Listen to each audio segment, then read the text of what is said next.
Chola Kaumanda. Today, PAC is ready to start receiving the submissions, and today the witness is the Ministry of Education, and they are receiving submissions from the Zambia Enhancement and Early Learners and also the Zambia Education Enhancement Project. So for now, we cross over to the committee, and the chairperson has already started the meeting. Keep watching Parliament Television.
Thank you. Good morning, PS and your team.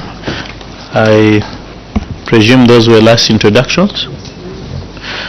Thank you, PS and your team. I'm W.C. Mambazi, Member of Parliament for Bwanamkuba constituency, and I'm the chairperson of this committee. PS, let me take this opportunity to confer with immunity in accordance with Cap 12 of the laws of Zambia, which gives you immunity with your team to make submission before this honorable committee. And PS, you did make your submission last week, and we had started questioning, but I'll seek guidance from Secretariat. I think there was submission or the Vice Chair, which was supposed to be done. Thank you, Chair. We've received a submission and it has been verified by the Auditor General's office. Hence, we'll not go to those same issues.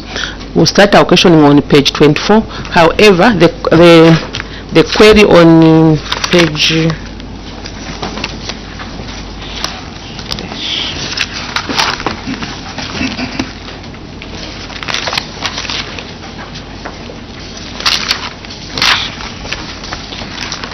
on page 27, excess positions on the payroll, we are going to withdraw it. She has clarified it.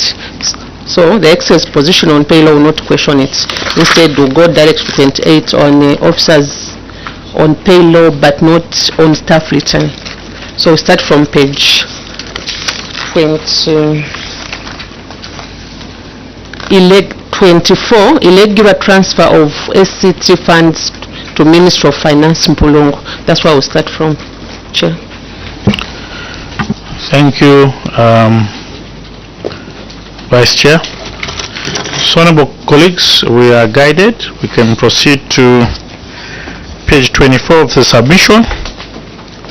This is a regular transfer of social cash transfer funds to the Ministry of Finance Mpulungu. Then you proceed as guided, and then I'll be guiding as we proceed. PS, you are conferred with immunity already, and I'm sure, unless you've got any other submission to make. No, Chair. There's no other submission. Thank you. Honorable colleagues, you can proceed.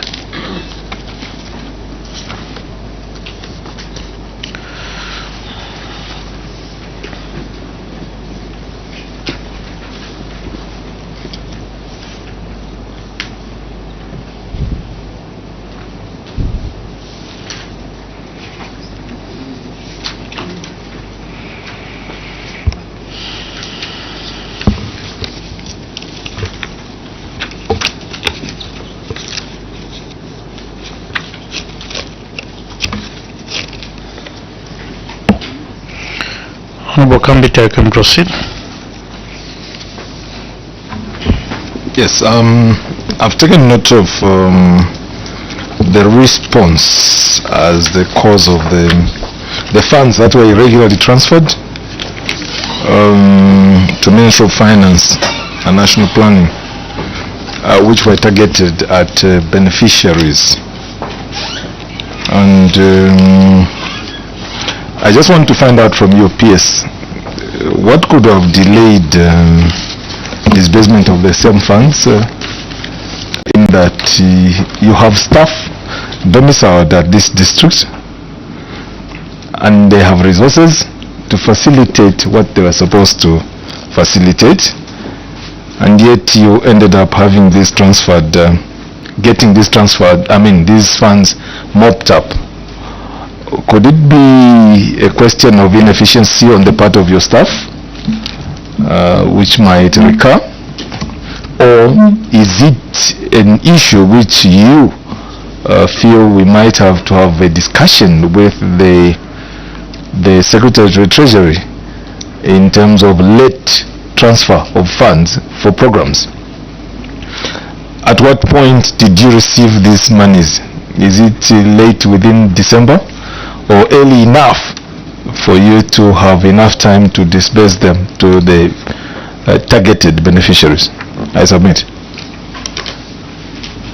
Thank you. Any other question? If not, PS, you can proceed with that question from Honorable Kambita.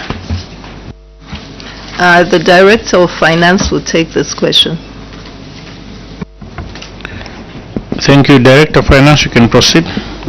Thank you, Chair. And through the PS. So basically, Chair, these transfers, the mopping of the funds is not necessarily that the funds are not available to the district. If you look at the bank statement, you realize that they transferred, the Ministry of Finance actually transferred 50% of that amount. Now, this amount is a cumulative amount over the financial year. So there are those funds that you pay out to the beneficiaries. In the instance that the payment is not done, then the monies are deposited back into the SCT account. So it's basically accumulation, not that the officers were not able to pay. The payments were being done, but it's a practice of Treasury that when you have funds outstanding in a bank account at the end of the financial year, they would prefer to move the funds to the Treasury account. So the payments were still ongoing, and at this point in time, the November-December transfers were not yet funded to the ministry. So the monies were still available for payment if at all there was a requirement for a payment to be done. Thank you. Thank you. Yes, Honorable Kambita, you have a follow-up question? Yes, I just want to really understand the system. Auditor General, I think maybe, of course, Auditor General is our permanent witness assisting us to flag out these issues. If it's really the system and the law sits in such a way that by 31st December, you should not hold any funds in your ministries, they should go back, because whatever you're going to spend in the following year will be from the current budget. So now, if this is the situation, what measures are put in place to ensure that you don't get caught up in this web? Because it appears this is now becoming, Chair, it is becoming a common where almost each and every government institution will have funds sitting in there and spent and will be mopped to go back to Central Treasury because of one or two reasons. Social cash transfer, as it is supposed to be financed for each of the months, isn't it? But now some months are yet to be financed, but we have monies going back. So I don't know where really the issue is. Should we bank this issue to be discussed with the Secretary of Treasury? Because clearly the witness has given us this evidence. Thank you. Auditor General, you have a comment? Thank you so much, Chair. Maybe just providing clarity on the background of this query. We do understand that Ministry of Finance does mop the funds at the end of each financial year.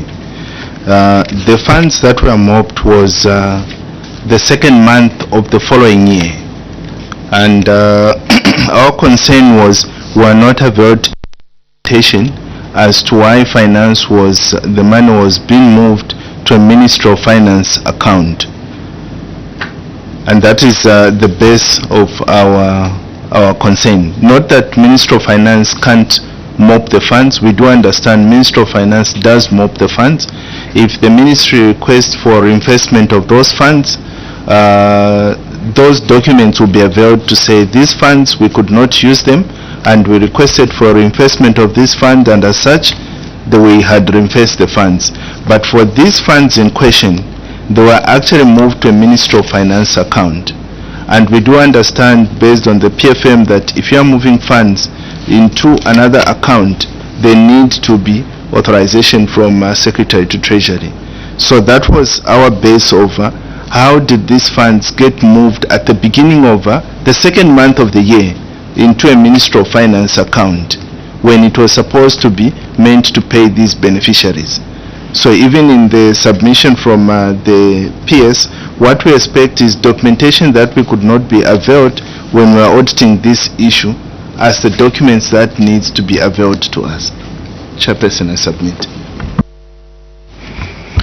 Thank you, Auditor General, for that clarification. So in short, Director Finance, through the PS, what we are deducing from this submission is that the funds were moved in February when the financial year started in January, and they were moved from to the Ministry of Finance. Instead, mopping is usually done towards the end of the year. All those outstanding monies are mopped up, so it's like you've started the year. So we want to just understand what's the essence, because it was February. February you are in your financial year. So what was the essence of the ministry getting that fund? Because the mopping then doesn't suffer. I don't know. Maybe there are new rules to manage funds, that when money is idle is taken, when you need it you have to again tell the ministry to fund it back. Maybe is that what the Director of Finance is saying? Because that's maybe just make us understand. The Director of Finance will take it. Thank you. Director of Finance, you can... Yes, Honorable. For clarity purposes, Director of Finance, here it's about substantiation of a payment. A payment has been made. Transfer, name it whatever you call it. It is a payment. So this payment has no supporting document to justify why the payment is being made, and at that time. So this is the query here, which we must be which we must be dealing with. You need to justify probably a schedule of what those accumulated funds were, maybe month by month. This was pertaining to this beneficiary, that beneficiary. You must have a ledger for that purpose. And then you attach that. Say, owing to this, it was meant to be transferred on the 1st December, but it was not transferred. Even if it is sitting in our account, it's not meant to be part of the financials for that year.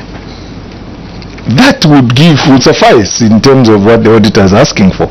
Is that difficult? Too much to ask, Director of Finance? Thank you. Through the PS, Director of Finance. Thank you, Chair, and through the PS. So basically, Chair, the essence of the money being moved in February becomes a challenge for the ministry to comment on that, because what transpires is that the instruction is given by Treasury direct to the bank. So you find that the ministry is not in the loop. So what we have encouraged our officers in the districts is that if there is any funds that are mopped, we should be informed as HQ so that we can take in necessary measures. Because the standing instruction is that if there are any monies that have been mopped and the ministry is aware and has got a purpose for those funds, they should ensure that they communicate with the Treasury so that those funds are made available. So in terms of the schedule, I think the ministry should be, we can be able to provide that schedule to show how that money was accumulated over that financial year. Then in terms of documentation, we will need now to engage Treasury, because the communication really is between Treasury and the bank to do the mopping, because the Treasury has got access to all government bank accounts. I submit, Chair. Thank you. And if no further questions, we'll make progress. Page 25, failure to deposit uncollected funds, Kalomo, same Kalomo, the Vice Chair, then Honorable Wamnyima. Proceed. Thank you, Chair. Chair, on this one, the controlling officer said that the query was due to the untimely death of the officer in charge of the district, the time the auditors went there. But my question is that this is a government office and we have other officers. Was there no other officers available at the time of the audit to get the documentations from the bank? Because government is a going concern. You can't rely on one person. Honorable Wamnyima. Thank you, Chair. I want to understand from the controlling officer, out of the 1.7 queried, 1.1 has since been traced, and as part of the retirements, and 155 have also been traced for and available for audit verification, and 223 appear to be duplicated. Then 238,600 is subject for further investigations. What investigations are these, and what's the status of these investigations as of today? Thank you, Chair. Thank you. PS, we can proceed. Thank you. On what's this, Honorable Sabah? Yes, we accept that government is a going concern, but in this case, there were actually very extraordinary circumstances, in that there had been quite a number of things that were going on in the district that were the subject of an internal audit, and which actually triggered investigations by the law enforcement agencies. So what is going on at the moment is that this is still under investigation, and it actually follows on to Honorable Wamnyima's question. There is an investigation that is going on. I think part of the documentation that we have, just letters from ourselves making follow-ups with the Drug Enforcement Commission and also the Anti-Corruption Commission. And we are actually also waiting for the outcome of this, of the ongoing investigations. I submit. Honorable Sabah. I think mine is a follow-up on her response. If the issue is under investigation, why were the auditors not given the time of audit? It was not going to come as a query, because it's under investigation. Thank you. PS, is that question? Because it's under investigation, one of the things that we did is to reorganize the district and send in other officers. The other officers are the ones who then went in and did the the reconciliation, and all that is actually reported under corrective action was actually done by officers who were not part of the team there at the time of the occurrence. I submit. Honorable Wamnyima. Chair, I'm on Appendix 10. I'm trying to see the correspondence of the Ministry of the Investigative Wings. I can't see it.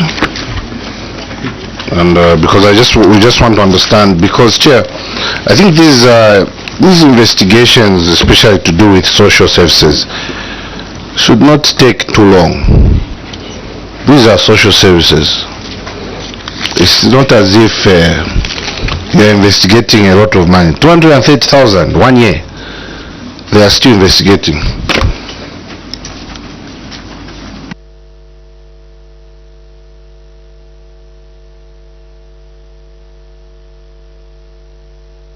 Are you done with the submission, Honorable? Yes, Chair. I want the letter from the Ministry of the Investigative Wings. Thank you, Honorable Kambita.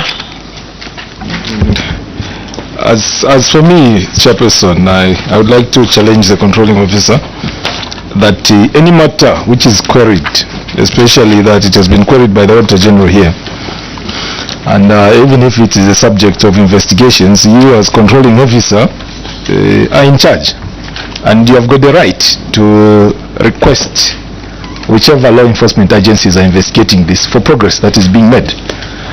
The Public Accounts Committee cannot be compelled to be hunting for law enforcement agencies each time they engage with the ministry.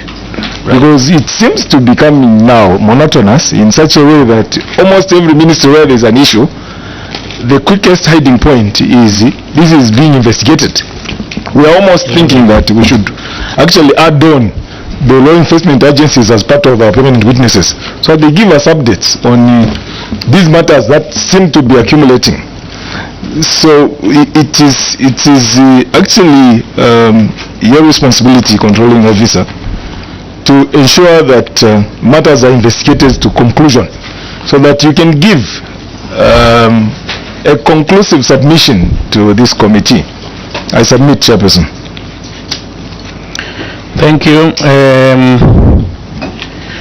I don't know, there's a letter on folio. Is it 11? 11. It's like a follow-up on the special investigation report on which one are you looking at? 7.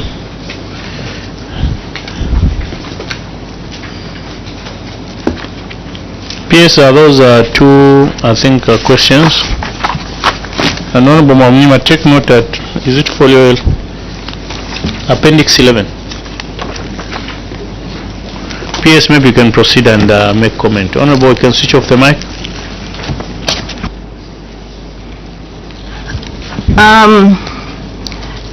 I just want to maybe let the committee know that anything to do with the social sector, particularly social protection, attracts a lot of interest, not just from ourselves, but from yourselves and also from the general public. These are funds that go for the most vulnerable people in our communities. And yes, we are very concerned, and we actually have been making follow-ups to the law enforcement agency. But if this committee is able to come up with ways that you can assist us, because other than making phone calls or maybe the director going there, we've even followed up with letters. But if there's some way that you're able to help us in this follow-up, we're also interested in conclusion. There are quite a number of things that are hanging, including what's this personnel issues, because as you are aware, we actually lost a life there. And even that, we've got obligations, even with the family. So there are a lot of things hanging in here. And so we are open to submission to how we can get the law enforcement agencies to move quicker. I submit. Thank you, PS. PS, maybe just to ascertain, we also would like to find out when DC was engaged by your office. I think you can see this letter on 24th September 2025 in reference to your minutes refer to your response, your minute COD/DEC 101/2/9 dated 15th July 2025. So we would want to know when you actually had this interaction and when you first wrote to Drug Enforcement Commission over the aforesaid issue, as it were. We started communicating with them in February. That is when they first got in touch with us, and that is when we gave them the internal audit report. So the first, I think it must be in February. The report was being finalized by our internal audit, I think in May. Maybe Director Audit can help me with the actual date. That is when we were able to share it with them, as well as share it with the Ministry of Finance. I submit. Thank you, Honorable Kambita. Thank you very much, Chairperson. Permanent Secretary, have you received any response to this letter which you wrote on 24th September to the DEC, Director General DEC, on follow-up on the Special Investigations Report, Kalomo District Social Welfare? This is in excess of a month now. Have you received any response to this letter which you wrote to them so far? Thank you. PS? We have not yet received the letter. We've made verbal follow-ups, and I think even last week we sent in another follow-up, a written one. So, PS, I just want to also understand before Honorable Kambita comes in. So, your officer in Kalomo would withdraw cash and then pay out. Then they have excess of money which they needed to redeposit in the whatever, if it's a social cash transfer account for Kalomo district, or is that the position? Maybe to just also understand. Honorable Kambita, you can proceed. Generally, looking at this issue, Chairperson, there are two faces to it. One is the response that the witness is actually providing, that some of these schedules and so on have now been traced, which are not admissible to this committee, and this we need to make it clear to them that whatever information was supposed to be available at the time the auditors went to audit, and during the window between the management letter and the exit meeting, if they could not be resolved at that time, they can't be adduced as evidence to the committee, because we are not auditors. We are providing parliamentary oversight. Of course, save for the fact that the Auditor General needs to verify that these are authentic documents and have not just been manufactured because of the audit query after the audit report. Two, Chairperson, I would like to express my disappointment as a member of the Public Accounts Committee with the law enforcement agencies, and I think we need to be categorical here. The law enforcement agencies seem to be enjoying too much freedom of doing whatever they want to do in the way they want to do it, and we need to subpoena them to appear before the committee. We can't have a month they have been written to give progress and they don't respond up to today, as confirmed by the Permanent Secretary. These are issues that relate to accountability, and I think to provide adequate oversight, we need to submit it to subpoena the DEC, for them to appear before the committee and give account of why it is taking all this long in these matters that relate to national assets. I submit. Thank you. Honorable Wamnyima. Thank you, Chairperson. PS, I read in your letter to investigative wings that part of the measures is relocating all staff from Kalomo District Welfare Office. Has this been done? Thank you, Chair. Yes, you can proceed with Honorable Wamnyima's question. I think the other question with Honorable Kambita is more or less an appeal, so that we can have those our colleagues to come and address some of the issues. Maybe before we proceed, there's a question from Honorable Mukumbi. Judge, just in addition to the question from Honorable PS, I believe this district social officer was reporting to someone. Could be the provincial social officer. Is he with us here? Because it seems like there was a feud day in Karomo and we had a boss somewhere seated. Were they monitoring activities in Karomo? If at all he's here, would want to hear from him or her. Thank you, Chair. Yes, you can proceed with those two questions. Honorable Wamima, yes, the reorganization of the Kalomo office has been completed. It has been done. On the provincial social welfare officer, maybe the national coordinator for social cash will respond to that. Thank you. Where is the national coordinator? You can proceed. Thank you very much, Chairperson. I'd like to submit that clearly there was a problem in Kalomo, and we see a bit of a laxity on the part of officials that are delegated with the function to provide supervision over the office, and as such, the Director Social Welfare charged the Provincial Social Welfare Officer, who's the supervising officer, and of course we had to engage a provincial accountant, a new provincial accountant, and of course there are a number of measures that were taken just to ensure that we improve a provision of overall financial management oversight in the district.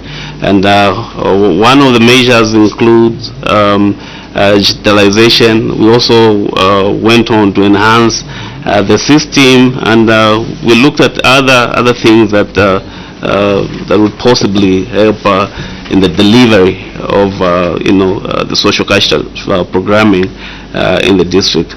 Otherwise, we apologize for what happened, but we've taken a number of measures to ensure that we help improve the situation, not only in Kalomo, but also elsewhere in the country. Thank you. Sir, the number of measures does not suffice. Tell us the measures you've taken, because we want to know them and see if adequate mitigation measures are taking place. One of it, I think PS has answered, the rotation of officers. If you look at what we are dealing with, irregular engagement of non-civil servants as pay point managers, Kalomo. Failure to distribute the funds is Kalomo, plus the one we are dealing with. They are all interrelated in the same district. So what are some of the measures you've taken, being a national coordinator for social cash transfer? Like PS did indicate that everybody pays so much attention to social cash transfer, especially that it affects livelihoods of people in our various districts as well as constituencies. So with this happening in Kalomo, and social cash transfer is prone to some of these issues, like raised by Honorable Wamnyima. So maybe we'd want to hear some of the mitigation measures you've taken, drastic measures you've taken, to ensure that this PS does not happen. And also would want to know who engage these pay point managers who are non-civil servants in Kalomo, because there should be laid down guidelines on people qualified to be pay point managers. I understand from the query. And PS, is the same deceased person the one who appointed these people? Maybe, I don't know. We want your help, as it were. And also on behalf of Vice Chair, evidence of the deceased, we don't have it, death certificate or something that this person yes passed, as it were. So through the PS, the national coordinator, what are the measures you've taken place, we've instituted in some of these places to ensure that we don't have these things are not recurring? Maybe you can put us to speed, then I think PS will come through with the other, I think, evidence if it's there. Thank you. And honorable colleagues, we can ask the other questions pertaining on Kalomo, because are all hinging on Kalomo, so they can be tackled simultaneously, as it were. National Coordinator, Social Cash Transfer, can proceed. Thank you very much, Chairperson. So the measures that we've taken include number one, digitalization of payments. As you may be aware, previously all the payments were handled manually, but we rolled out a system through the Zambia Integrated Social Protection Information System, which has a payments module helping us to deliver payments digitally to beneficiaries. So for Kalomo, what we decided to do, we put in a measure to ensure that all payments are digital. So in Kalomo, we are at 100%. Okay, nationally, we stand at 87%. Yeah, so we don't have pay point managers delivering cash benefits to beneficiaries anymore. And the other thing that we have done is to ensure that we heighten monitoring, sports checks, and of course audits. And we've also ensured that from time to time, we have these reviews where officials engaged on a number of different issues. Otherwise, we are trying to be very, very proactive and not wait for issues to happen. That's when we move in. Yeah, but that's my submission, Chair. Thank you. Thank you. Honorable Nkumbi. You can switch off the mic. Chair, I've gone through the appendices 11 on this same matter, and you did indicate that you did reprimand the provincial social officer or whoever the supervisor was at the time, and there's no letter here indicating that measures were taken against these ailing officers who failed to supervise the Kalomo people. So was this done verbally or in writing? If it's in writing, where is proof to show that truly you have taken responsibility and the person that was not offering supervisory roles was truly reprimanded by yourselves? So where is proof? Shall we have a committee of facts and not just hearsay? Thank you, Honorable Kambita. Thank you very much, Chairperson. On page 27 of your submission, Controlling Officer, you have mentioned in your corrective action, I think in the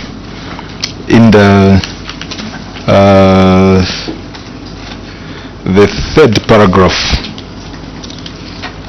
paragraph where you said, furthermore, this is concerning the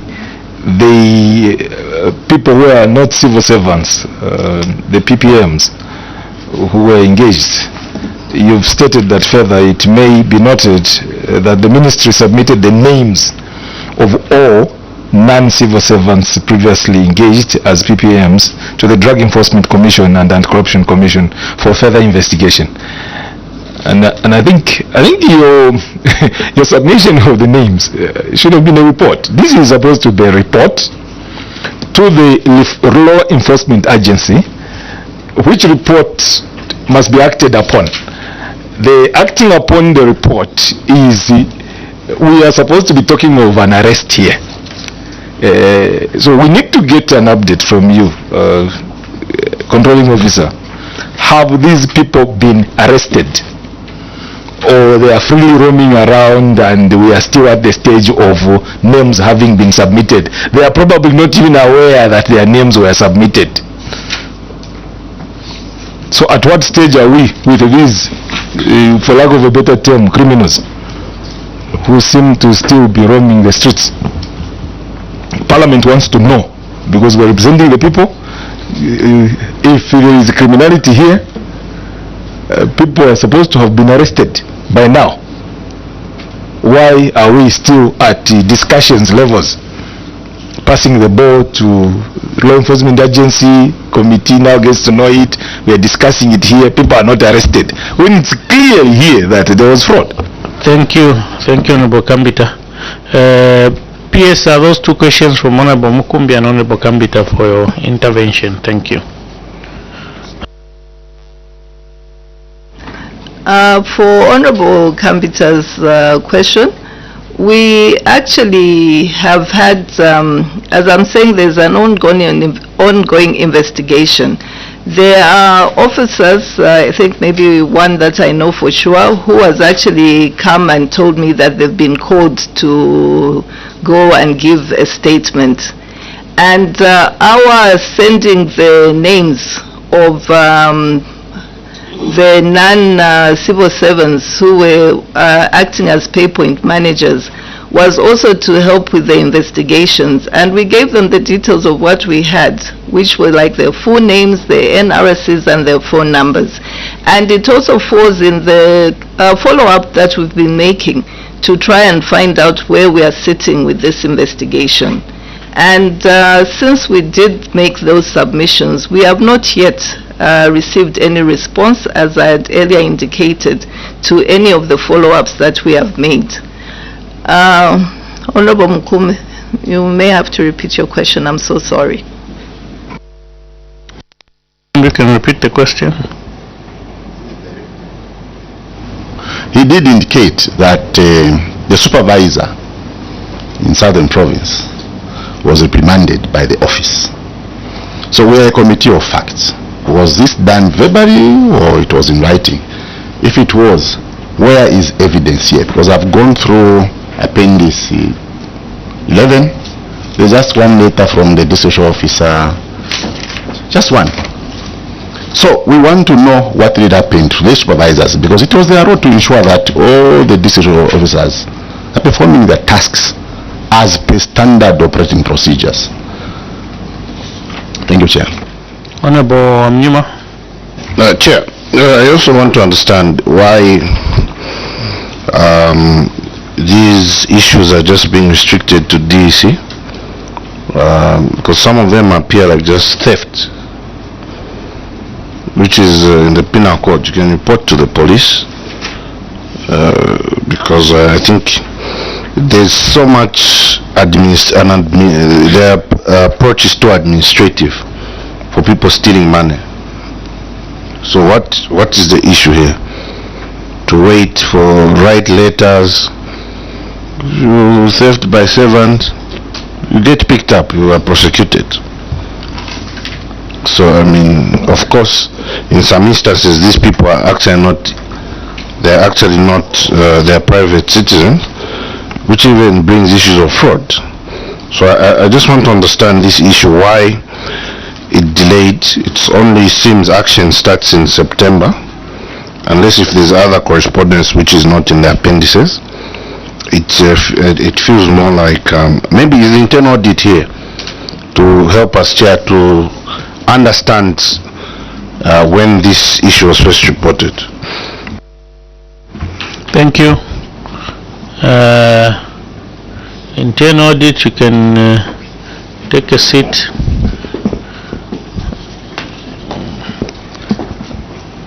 PS, are those questions, and the last one goes to internal audit too. The one for Honorable Mukumbi, we actually have it in writing, even the disciplinary process. The letter to the officer and even the exculpation from the officer, we've got that paper trail. Yes. This one.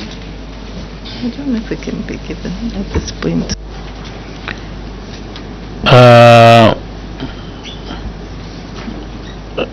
Internal audit maybe can give us some feedback on the question raised by Honorable Wamnyima. And then PS, you said you've got some documentary evidence from Honorable Mukumbi's question, maybe it can come through so that we can give it to Auditor General. Through the PS, the Director Internal Audit, you can proceed. Thank you so much, Honorable Chair. Just for the information of the committee, the interaction with the law enforcement agency, you may note that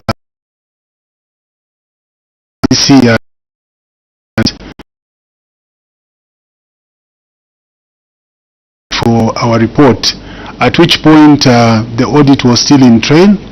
We did have our interim report around March, and we finalized the same mid-April on the 16th. With your indulgence, we can furnish proof to that effect. And then we did share the report with the law enforcement on the 7th of May when the final report was concluded. So in essence, that is our submission, Chair. Thank you. I see documents coming to the auditors from the PS. Any questions, honorable colleagues, on these three items under Kalomo? I know it's not conclusive. I think Honorable Kambita has given a submission where we need, I think, an update from the two wings on how they are expediting some of these issues, because these are issues which can be concluded in the quickest possible time. Vice Chair, I've got a question. No, my question was not answered, the one you asked on my behalf. Because, Chair, these shouldn't be academic exercise. These are government resources, and find that people give us responses, but there are no documents attached to their response.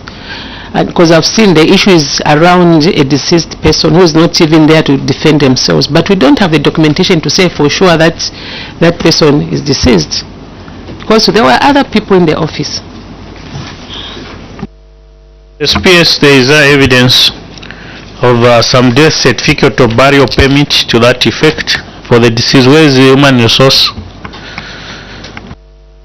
She's behind you, and I think she has already requested for someone to send the copy of the death certificate.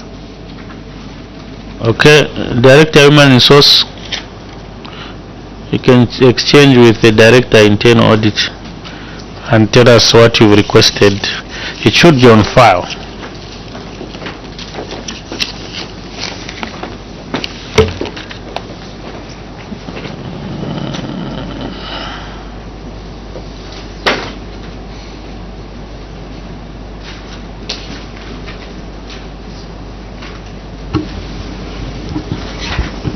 Thank you, Chair.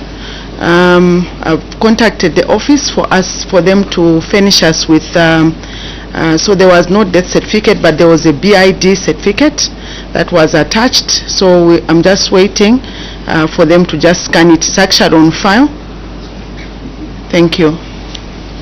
Thank you. Okay, we'll make some progress if there are no further questions on this matter, but we have position, I think, from what has been provided by the ministry, as it were, concerning Kalomo. Excess positions on payroll, that has been resolved. Payroll issues, officers on payroll but not on staff retains, misplacement of payroll areas, those can be combined. So, Director HRS, you can still take that's your permanent position, you can sit there. So there are those two issues, honorable colleagues, on the payroll related. We can tackle those, then we'll make progress from there. So any questions on officers on payroll but not on staff retain and misplacement of payroll area? Honorable Mukumbi. Thank you, Chair. Through the PS, Director Human Resource, 19 individuals were on your payroll but not appearing on your staff returns. How often do you receive these staff returns from provinces? And do you own them? What I mean by owning them is, do you understand your staff complement in your various departments and all that. So that when they are being paid, you know that one is there, that one is there, that one is not there. Chair, I submit. Thank you. Any other question? Pero, if not, through the PS Director, Human Resources, you can proceed and answer that question. Thank you, Chair.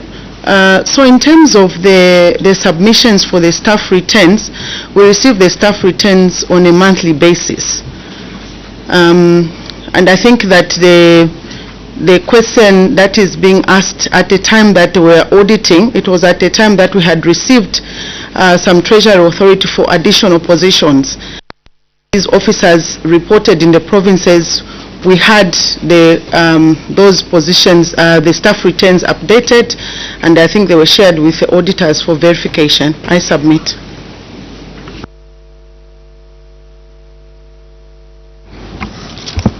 Further questions on payroll related?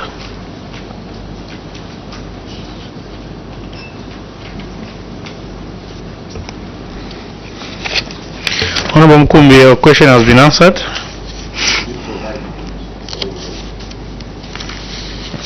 Okay, there's Appendix 12. I don't know if you've checked it. Let's just counter check.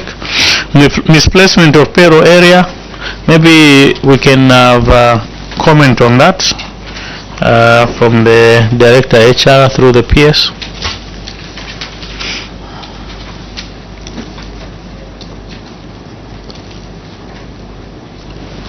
Through the PS. So issues to do with payroll areas, maybe I just need to do a bit of explanation. When you are pre-hiring an officer, when they have reported for work, for them to be assigned to a specific district or facility, there's what we call the sub-area. So when they're doing the pre-hiring, there's an issue of realignment of those, because at the time when they're hiring, for example, this particular end user, if they are not very familiar in terms of the actual sub-area for that particular employee, so most of the times they will enter the one that is at Ministry of Health, Ministry of Community Development and Social Services headquarters. And so that we have written to Public Service Management Division for the payroll management and establishment control for them to be able to realign, because that requires extra authorization that can be done by the payroll end users. And I think the correspondence is attached. Thank you. Thank you. Any follow-up questions, colleagues? So maybe Director HR, misplacement of payroll area. When did you discover these officers that with salaries totaling to 10,450,791 were not serving in their stations of their pay point? When did you discover as a ministry, and apart from writing, what other mitigation measures have you put in place? Because PS, these payroll related matters, I think we've discussed them. Auditor General did conduct a payroll audit, if not last year or the other year, and we did give instructions, blanket recommendations for ministries to ensure that payroll related queries were worked on expeditiously to ensure that people are sitting on their pay points. Through your PS Director, HR, Acting Director, you've been promoted. You can proceed. Through the PS, so we do acknowledge the fact that these payroll related matters need to be worked on expeditiously, and I think we have tried our level best to have these matters resolved. And part of the interim measures that we have been able to implement is to ensure that these payroll end users are retrained from time to time for them to be able to ensure that they do the correct thing at every stage of payroll related matters. And in terms of other than just us writing, we've also had bilateral engagements to ensure that these matters are resolved as quickly as possible. I think that will be my submission, Chair. Thank you. Thank you for that submission. There are no questions, honorable colleagues. We make progress. And PS, we hope what your acting director is submitting is what's on the ground, and you are taking mitigation measures as it were, so that we don't want to see this query appearing. So there are now cross-cutting observation across programs, other irregularities, irregular approvals of payments, again Kalomo, unauthorized payments Kalomo. So Kalomo is a problem, huh? Yeah. Chair, just on Kalomo, there are some queries the PS didn't respond to, like failure to maintain records, distribute funds to beneficiaries. Where is the response? Is it part of the submission for today? So PS, you've got again cross-cutting unauthorized payments. 188 payments amounting to 11 million were made to various suppliers of goods and services. This Kalomo was a problem. Without payments, vouchers being authorized by responsible officers,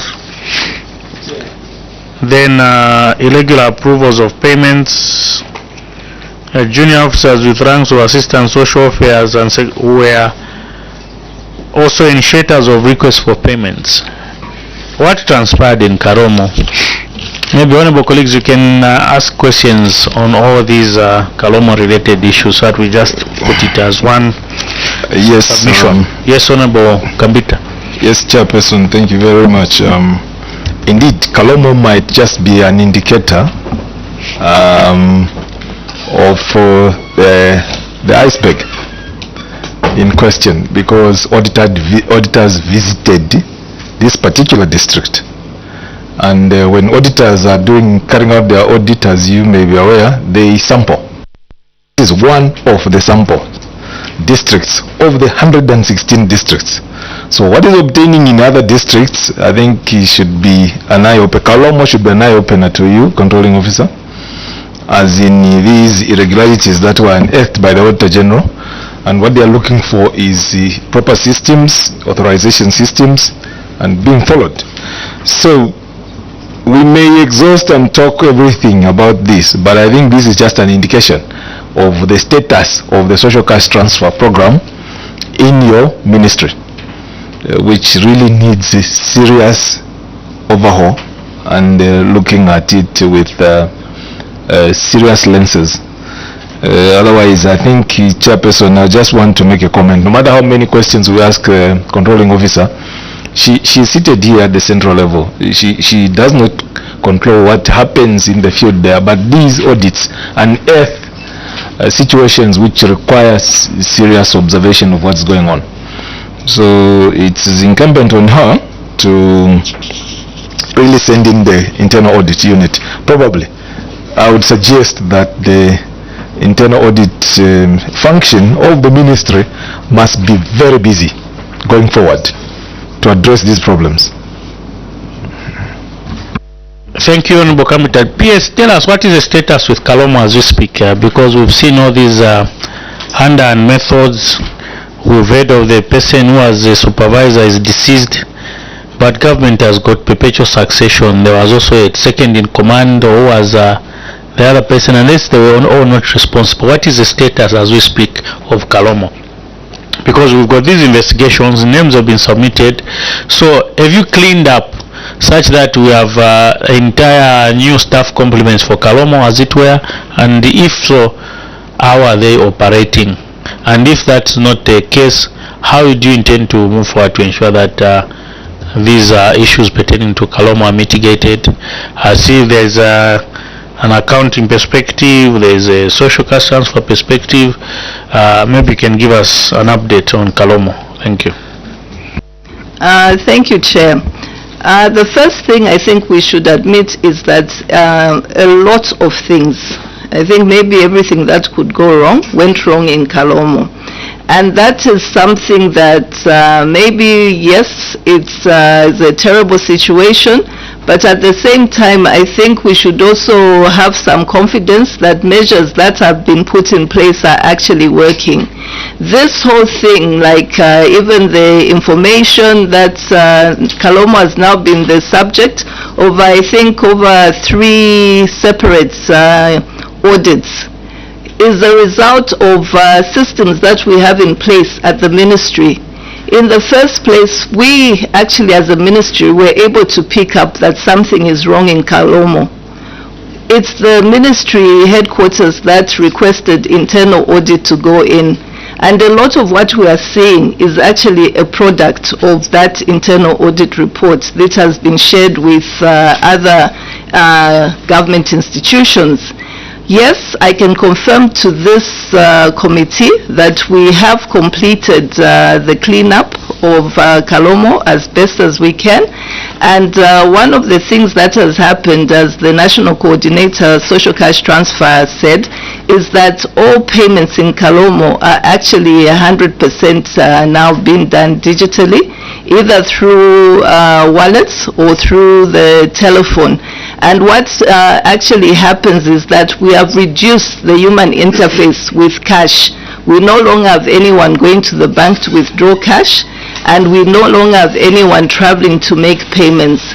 The biggest weakness that is there, and this is just not with the social cash transfer program, but with any program, is the human interface. Because as you have rightly pointed out, Honorable Wamuima, yes, I will be sitting at headquarters and somebody can be sitting in Nalolo and doing exactly what they think in their head that they are going to do. But we also have controls that are in place.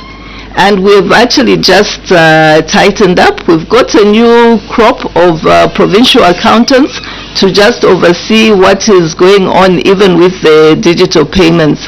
And it is an ongoing process.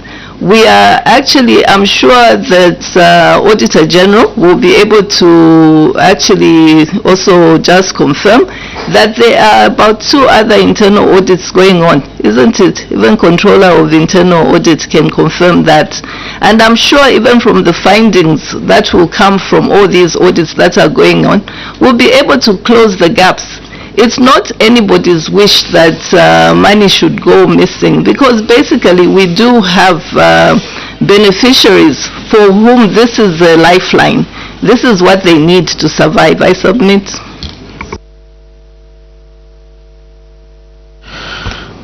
Thank you, PS, for that submission. Honorable colleagues, I think we looked at the genesis of what is transpiring in Karomo, and I think PS and the team has labored to give us the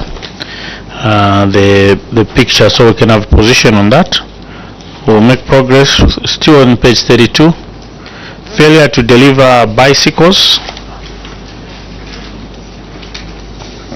Any questions on that? Honorable Muira, you can proceed.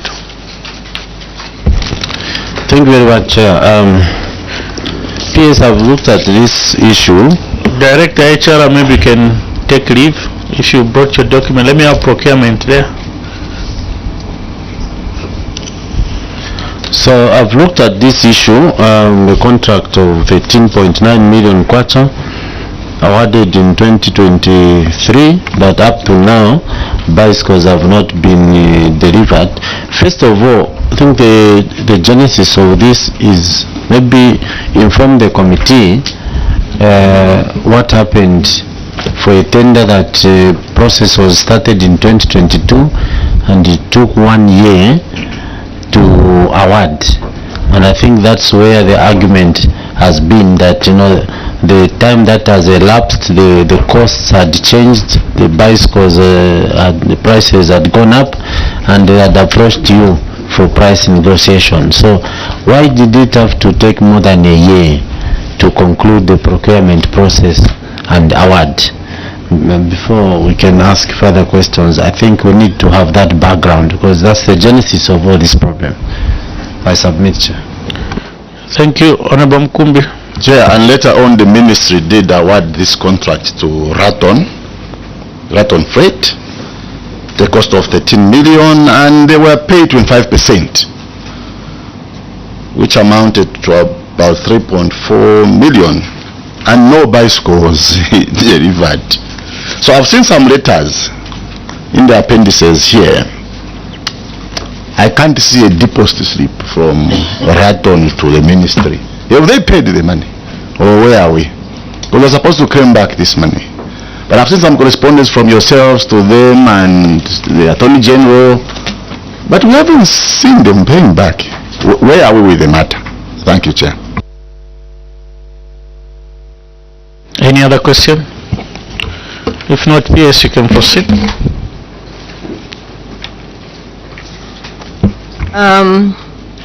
The procurement specialist will give the genesis of the first part of how we ended up with the contract that took 1 year to award. Thank you, procurement specialist. You can proceed. Thank you, Chair. Thank you, committee. Thank you, PS.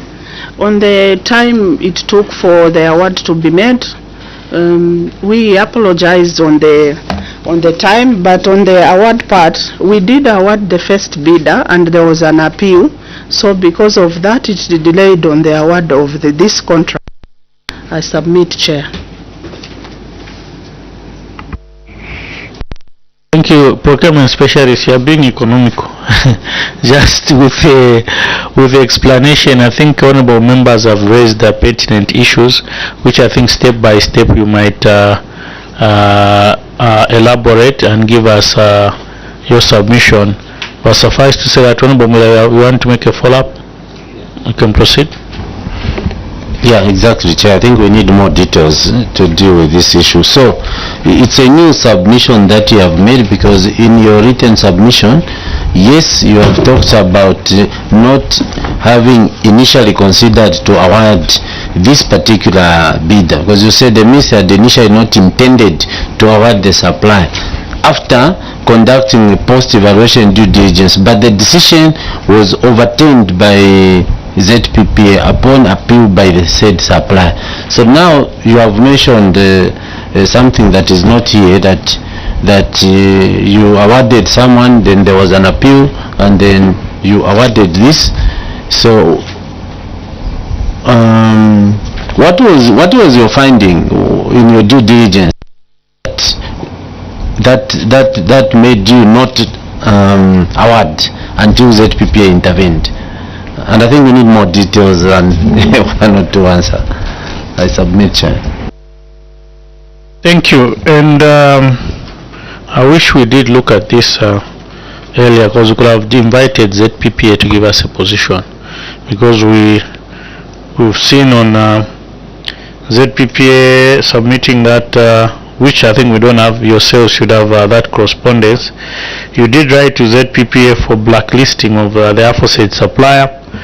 However, the ZPPA advised that they could not do that until the issue was concluded by the Ministry of Justice. So maybe also explain to us how this thing has escalated to Ministry of Justice, because we're just now still dealing with ZPPA. There is an appeal and all that, and then I don't know if after the appeal ZPPA advised you to award to the same people, and then now there was escalation of cost due to time lapse and all that. Maybe you can just put us to speed, PS. Thank you. The thing with this contract, yes, as you rightly said, I think the whole thing must have started in 2023. The issue was that when we got to the point of intent to award, there was another entity that was actually advertised. At this point, the supplier then wrote to ZPPA to appeal, and then we had to dispose with the appeal, and we were then guided by ZPPA to go and re-evaluate. And then after that, Ratton Trade were then awarded. At the point when, after they got the award, we actually then, went through the process where they even presented a guarantee from an insurance company and got the 25%.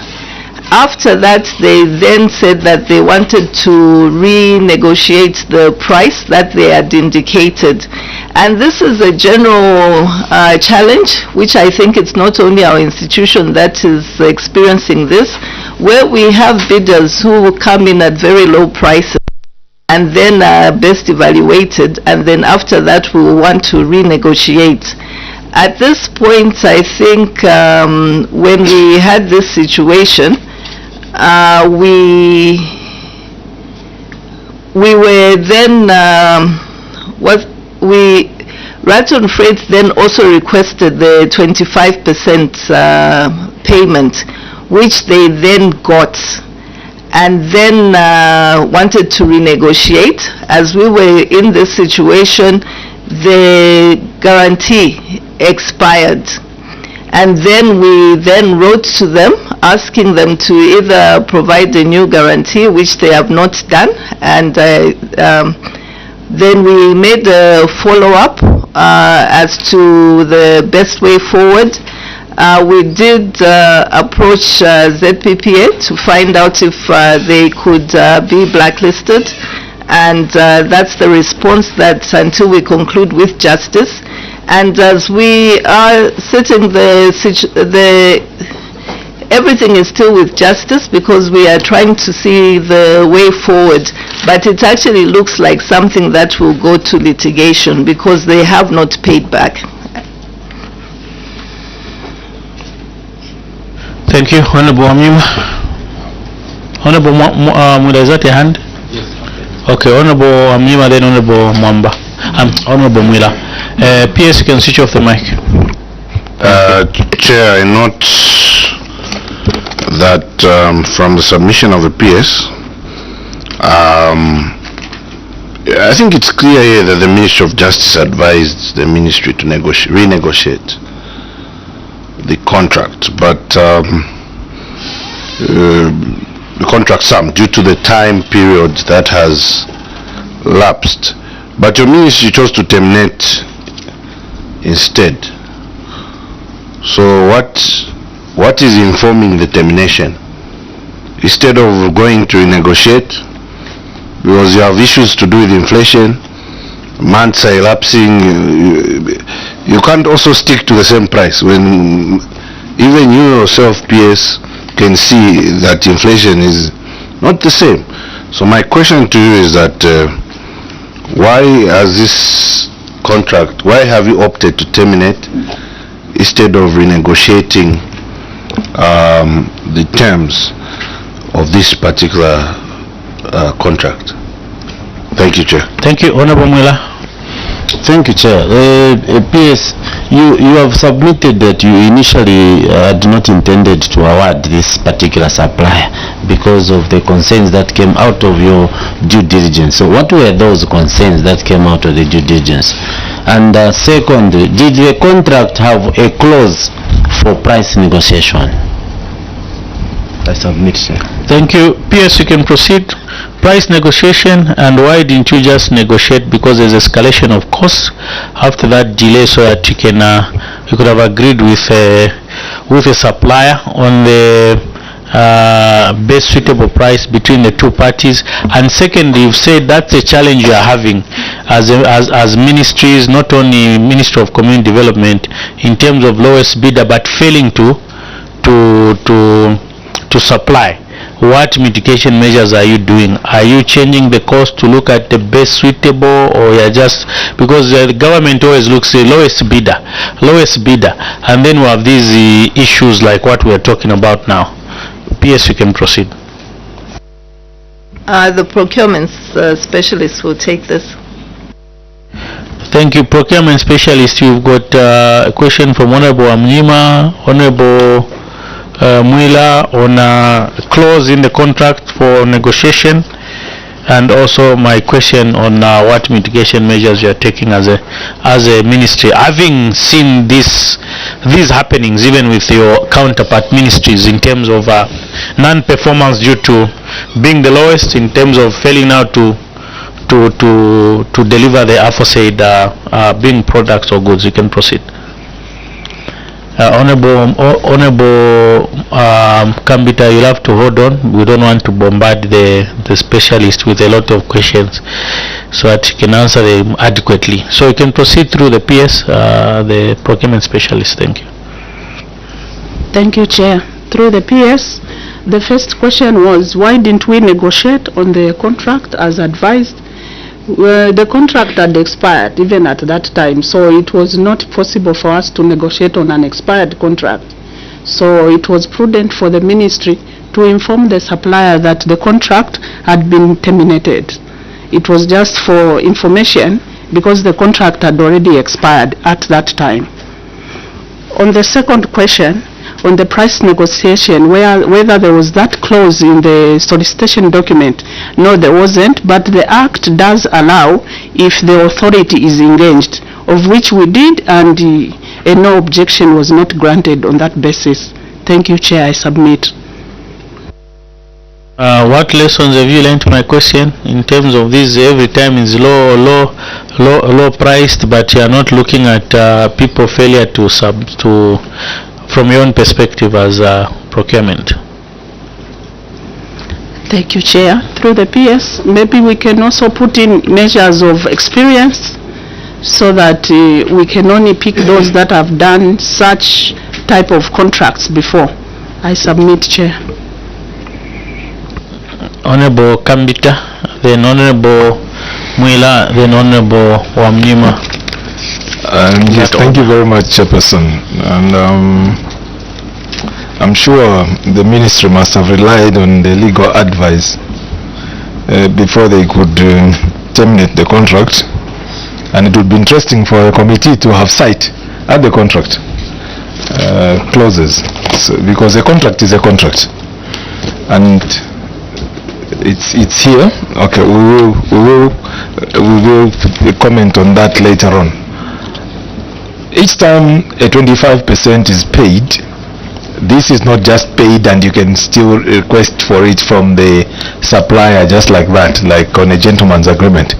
It is secured through an insurer.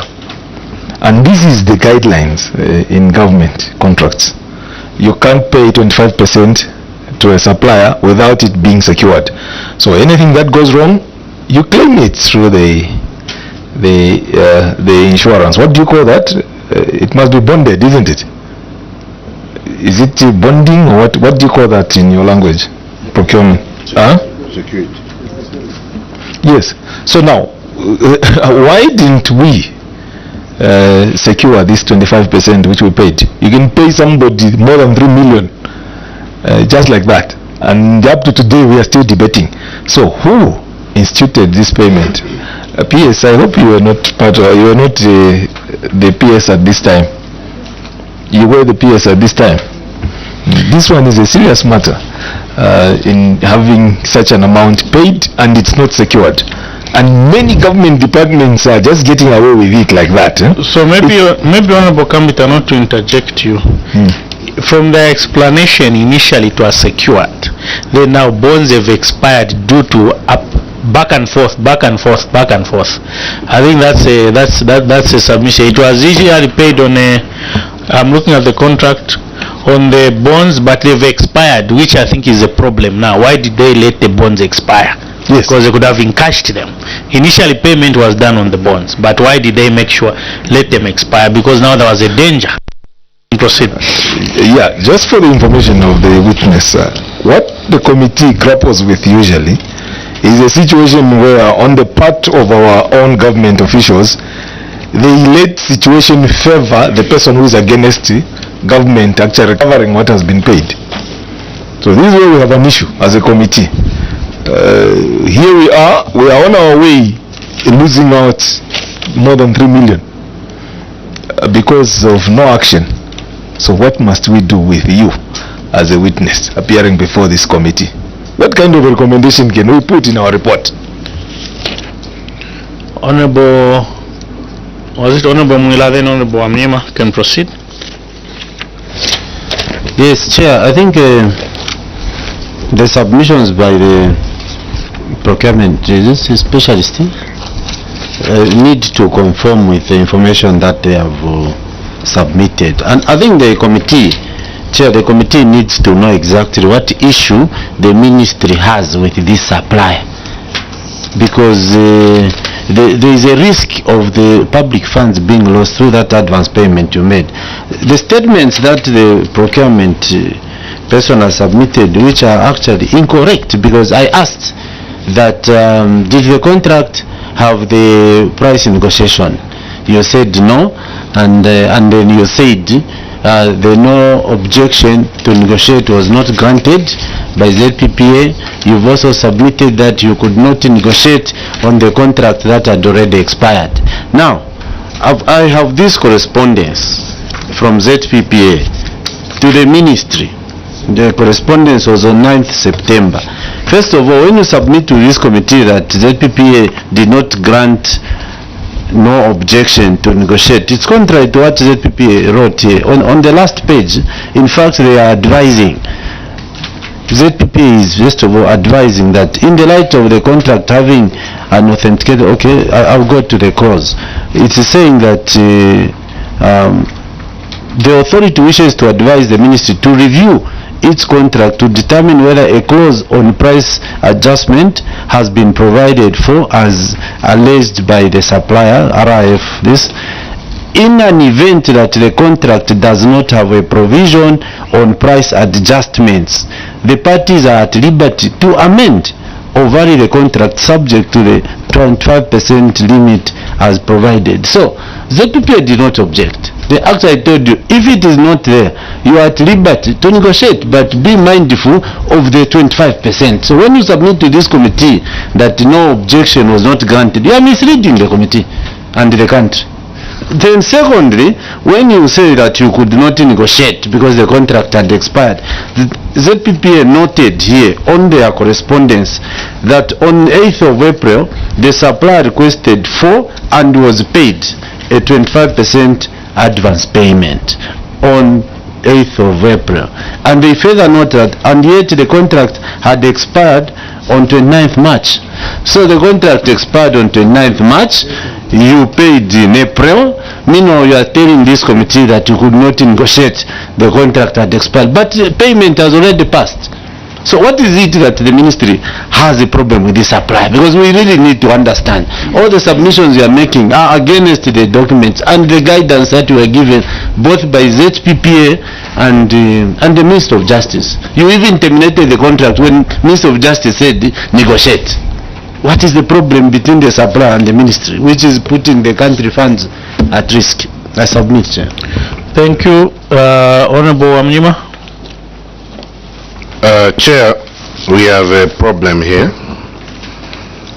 with the procurement specialist.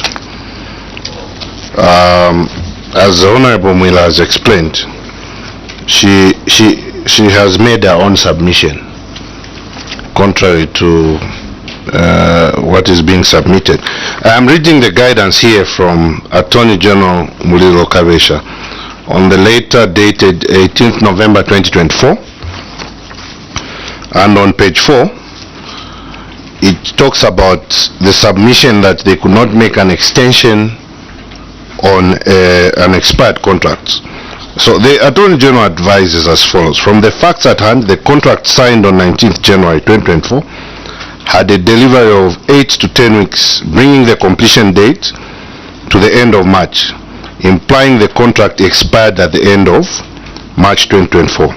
However, despite the expiration of the contract, the ministry, despite the contract expiring, the ministry on 8th April, upon request from the supplier, paid the supplier an advance payment. After it expired, this is the Attorney General advising. In this regard, the ministry is advised that the conduct of the parties in relation to an expired contract is a determinant of the status of the contract after expiry. Considering that the parties' continued performance of the contract after expiration, as if the contract subsisted, the contract was therefore extended by implication on the same terms and conditions.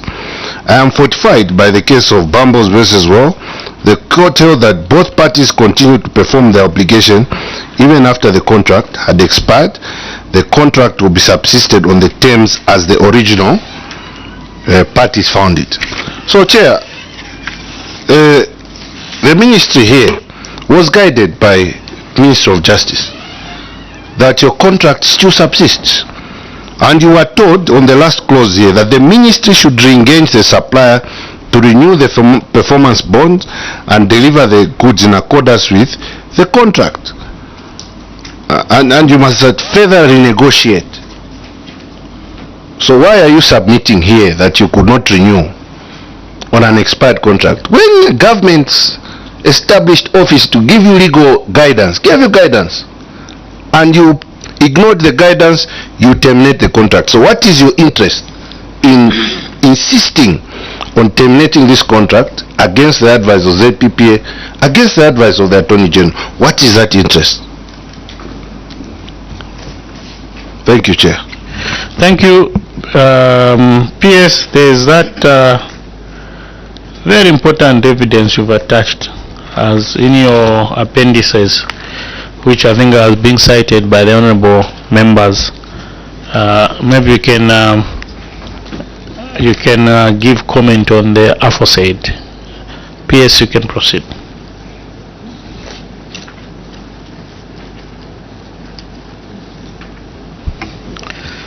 The procurement specialist will take it. Procurement specialist, you can proceed taking those submissions into consideration from the Attorney General as well as the ZPPA, which they did write to the Ministry for guidance. You can proceed. Thank you, Chair. My submission on the price negotiation, the response... Yes, Vice Chair. Before the procurement specialist responded, my question is looking at the contract, it's a big contract. Was the PS aware of what was happening? Because she's the controlling officer of the ministry, and who was chairing the procurement of this procurement, so that we know. So there's that question, PS. Were you aware of this happenings, and who was chairing? Is this the MPC? Ministerial Procurement Committee, based on this aspect? Then PS, you can proceed and tell us. Then the procurement specialist will proceed. Yes, I was aware of this contract, particularly that we actually had to go to ZPPA when there was an appeal for this contract to be actually awarded to Raton Freight. And when we actually then proceeded, the payment was made against the bond. I was actually aware. And I chair the MPC as long as I'm in office. So we would actually have to go to the minutes so that I can ascertain like which ones I chaired and which ones I did not chair. I submit. In that case, PS, maybe you have a follow-up question before I go. You can proceed. Thanks so much, PS, for your response. Then my follow-up question would be, why did you allow these happenings when there was guidance from Attorney General's office? There was also a response from ZPPA, because according to your response in your submission, it's contrary to the communication from Attorney General and ZPPA. I think we need to put all the correspondence in chronological order, because basically some of the advice will be coming after the fact when decisions have already been made in the ministry. I submit, because basically when we sit as an MPC, we do have professionals who are sitting in there. We have 2 external members who are professionals, and we also have the procurement unit who are professionals in the field. So some of these things, until we put them in chronological order, it would not be wise to say that we got the guidance from the ZPPA or from Justice before the meeting. Some of the things are reported, and they are reported after a meeting. I submit. So maybe before Honorable Amima you come in, you've asked very pertinent questions. Maybe we allow the procurement specialist to react to Honorable Mila's question concerning ZPPA, the advice from Attorney General, in which also they've cited the case, and also looking at the dates. There's March, when the contract expires. There's advance payment in April. Yes, covered with the bonds, but the contract has already expired. Maybe through the PS procurement specialist, you can proceed. I don't want you to bombard them with a lot of questions so that we get adequate answers. Okay, Honorable Mkumbi, you can proceed. Thank you, Chair. Just a word of advice to our specialist here. We spent the whole night going through these documents. They're already there. So, stick to what is in your document. If there are dates that are, in a confused state, try to align them to what is supposed to be, like your response to us. We understand these things we've gone through, and we're just basing our arguments on what you have submitted yourselves. So, think of us as you respond. We've gone through this document, or all these documents in full. Chair, thank you. Thank you. Through the PS, the procurement specialist, you can proceed. Thank you, Chair. Through the PS, as the PS has mentioned, there is a letter dated 23rd February 2024 from ZPPA where no objection was not granted to negotiate on the price. Maybe that letter that has been read here came after, but they also had not granted earlier before the contract, before we reached this stage of the contract. Maybe those letters are coming later in September, but there is also another letter dated 23rd February 2024, of which ZPPA had refused to negotiate on the price. I submit, Chair. So, procurement specialist, and through PS, we are looking at what you submitted, and we are referring to your documents, not our documents. So for us, if we don't see February later, we take it's not there, and we go to what you've given us yourselves. Unless you've got that later, procurement specialist, which you can submit, or through the PS you can submit. We are looking at the contract, we've read special conditions, we come to the letters, we're looking at the acceptance of contract award by the aforesaid, which was on the 30th November 2023, they accept the contracts. Then now we're looking at what transpired thereafter. The demand letter from Chipoma, Chilambwe and legal practitioners, ZPPA. So we are following the story as you've put it in this band of evidence. Contract price negotiation, so we are following letter by letter according to what you've provided, as it were. So, Honorable Amnyima. Chair, the submissions from the ministry, there's even no need to attempt to understand them on this issue. They were performing the contract when it expired themselves. So what are you going to tell us? Which letter came? You were paying when the contract expired. So what more do you, even if you put these things in chronological pattern, you are being advised that if this matter, if you insist on terminating and you want a refund, you have no basis at law. You are being advised. So can you go sit with this contractor, renegotiate, agree, let him renew his bonds, give him the correct price, which reflects the escalation of costs, and let him supply. But you're saying, no, we want the refund. Attorney General is telling you, in this case, if you go to litigation, there is no point, because you will not demonstrate that you are right.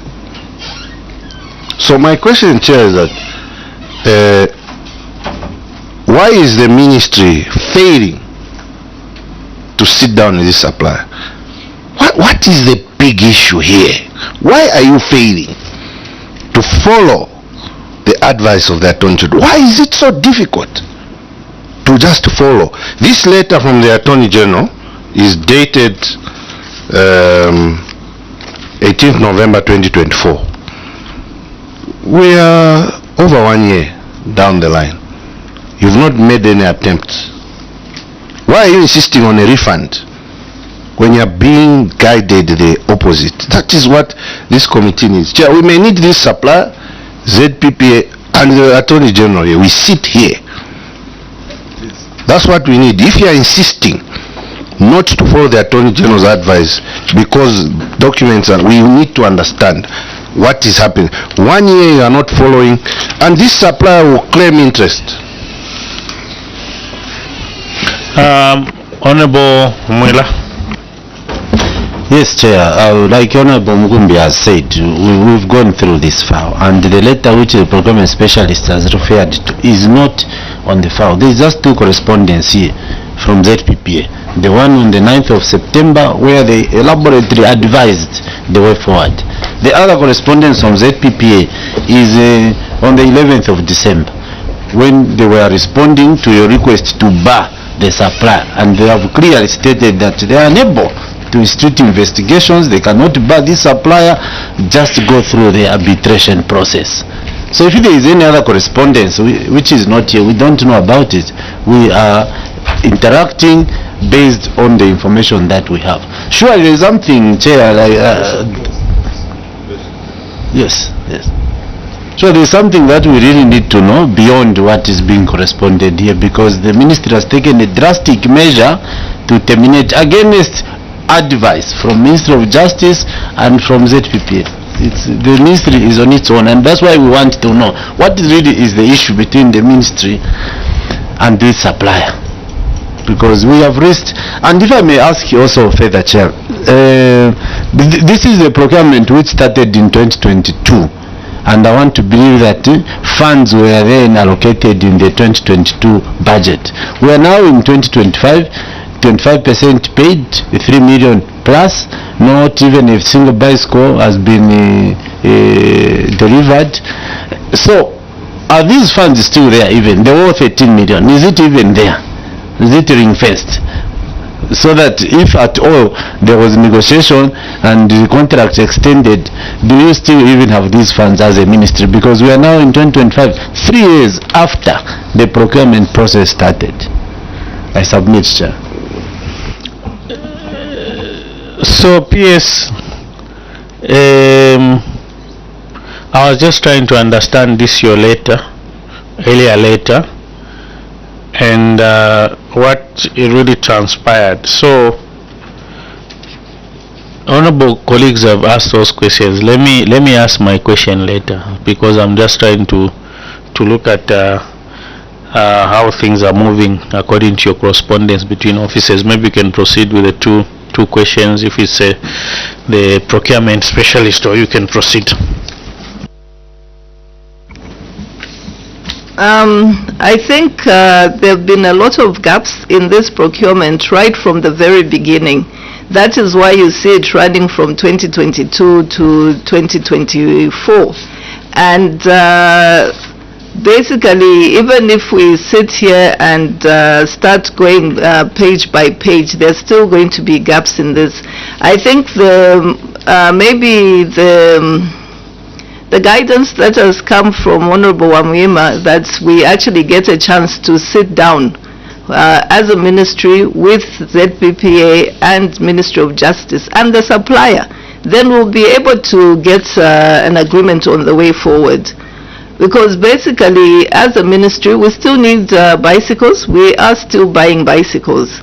And if we can have a situation where we still get the supplier to deliver, it will actually then bring closure to this query. Because as it is, this can't be closed, because we still do, this supplier has the 3 million. Whichever way you say, he still has the 3 million.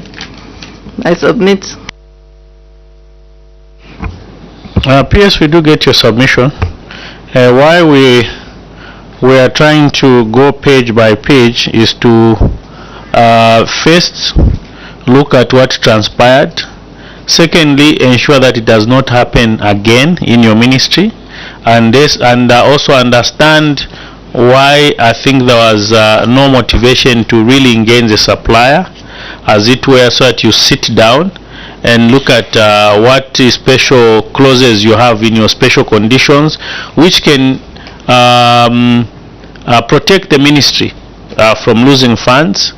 From what you submitted in this letter to ZPPA, first they didn't give you no objection, they refused to grant you.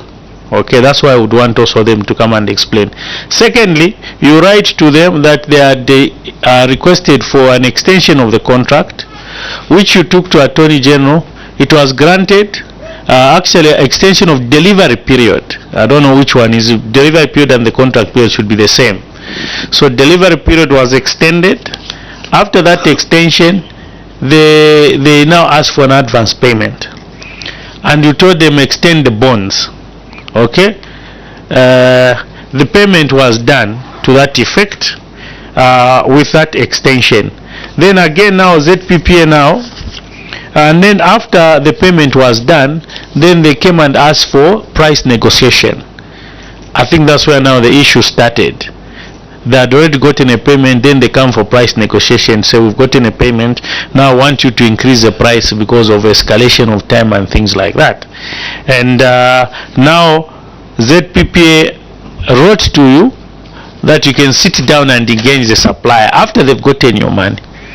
Okay? Which I think for me now there's a bit of a misgiving from the supplier, because after they got your money, that's when now they come to want to negotiate the price. Initially they should have negotiated before the advance payment, and you could have refused to pay them based on that and cancel the contract. Then there's no obligation between any party. But however, there was pay us. Once they pay, they negotiate the price. So they are holding something against you. Then now we've seen the advice from Attorney General now subsiding from that, now going forward and things like that. I think what's important is to sit with the supplier and basically not even to renegotiate, they just pay back the money, because there's a misgiving. They could have come before to negotiate for the price and then push for the advance payment, but they got you money and then they say they are holding something against the ministry to say we've got your money, or if they want the same 3.5 million, let them deliver Bascos with that money and you do a contract variation and close the chapter. I think it's those two issues. You see now these things are escalating. There's a mistrust, I think, and also the behavior of the supplier is not in good faith, because if you want something, negotiate and ask for a payment, or deliver and ask for a payment, and those are some of the. But for us, I think what's important as a committee is to mitigate that government does not lose funds.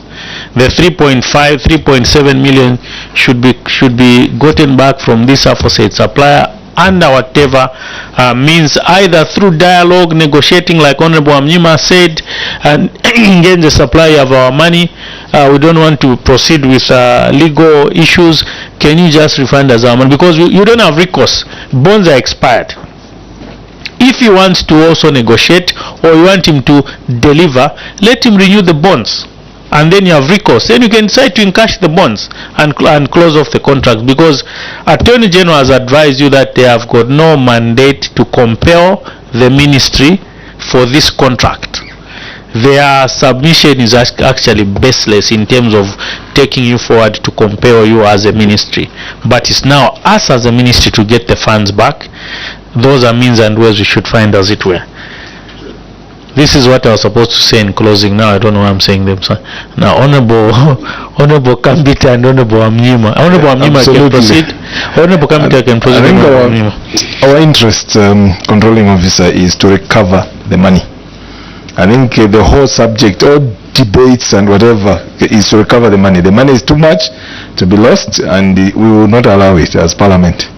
Even the contractor themselves, I think they don't live on an island. Chair, I would suggest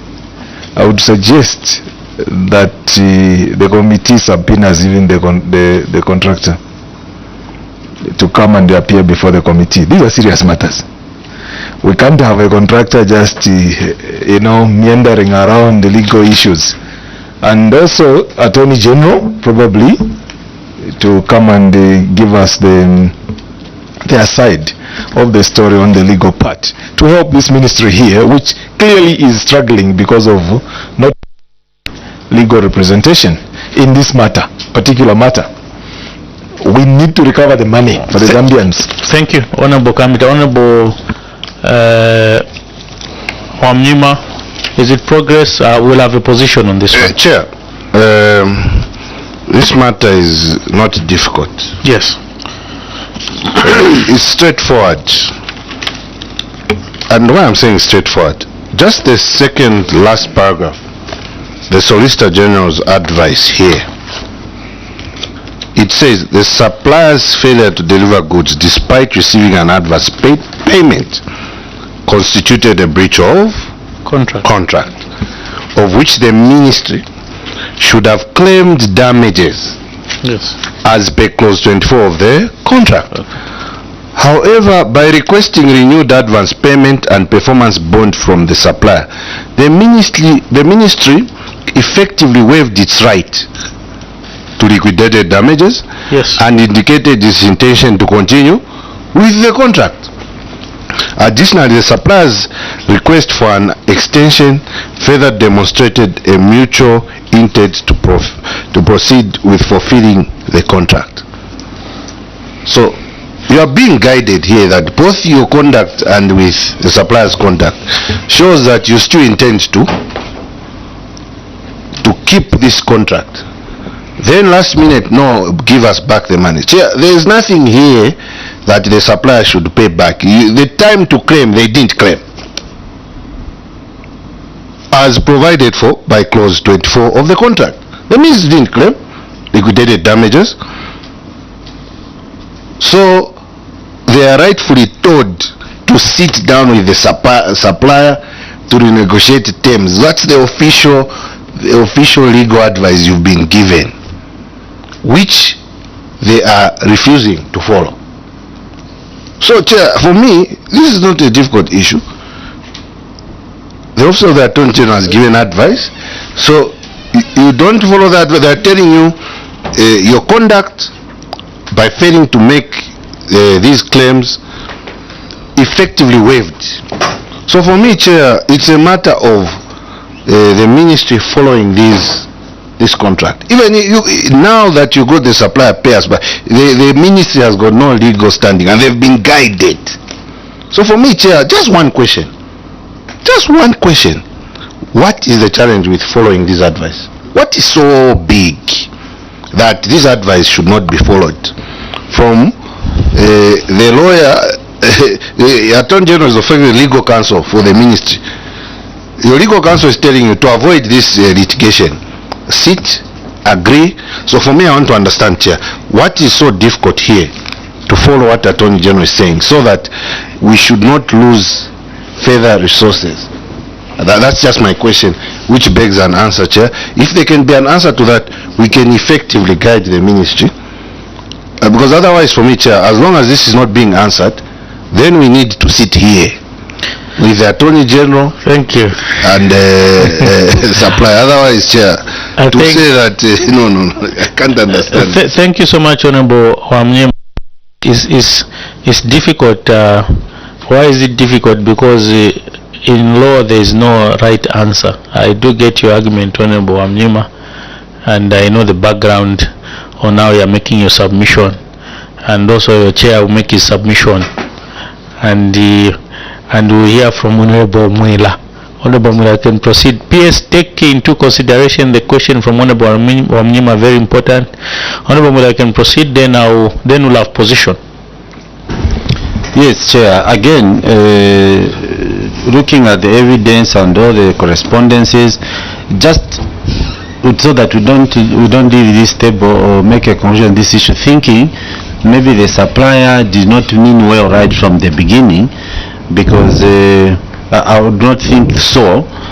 Why? Because according to all this correspondence that we have, the tender, of course, we know started in 2022, but the correspondence from the PS to the supplier was on 28th November 2023, when this rate on freight was informed that they've been awarded the contract. That was in November, and they were given time frame 14 days to sign the contract. And on 30th, because this was on 28th November, on 30th November 2023, the supplier wrote back accepting the award. That's 2 days after, in November.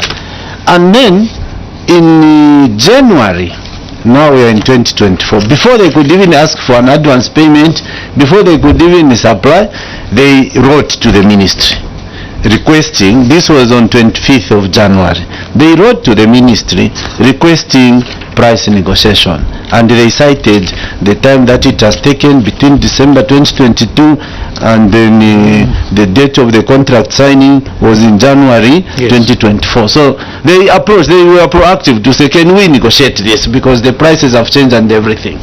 Yes.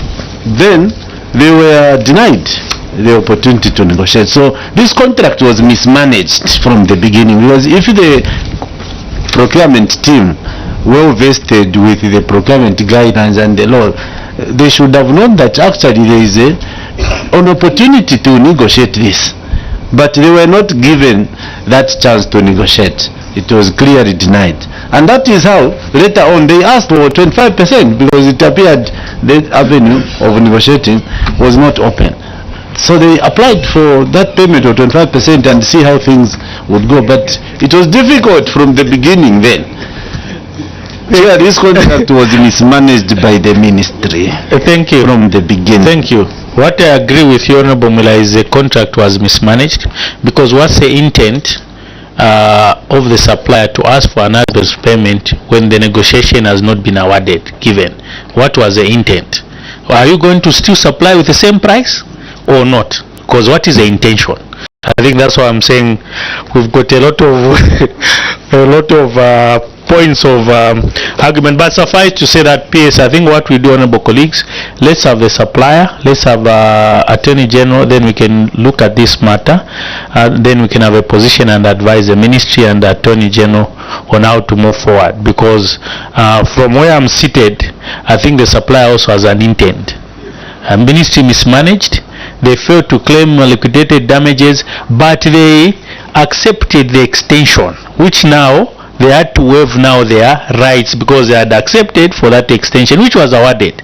Then now the supplier has been reinstated, but he had an intention, basically, because if I know the price like he has submitted, it was $79. By the time of supplying, it went to $49. Of course, I was a loss. So it's either I don't go ahead, I tell them cancel the contract, I can't supply, but why should I get an advance payment if I have no intent? Because the price, there's escalation. Anyway, we have let's make progress. We'll bank this issue. We'll move to the last item, which is the management of infrastructure. Then we close.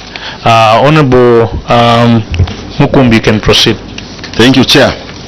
Chair, I've read the response here, where the PA we wish to state that we currently do not have a budget line for rehabilitations and renovations of all their infrastructure.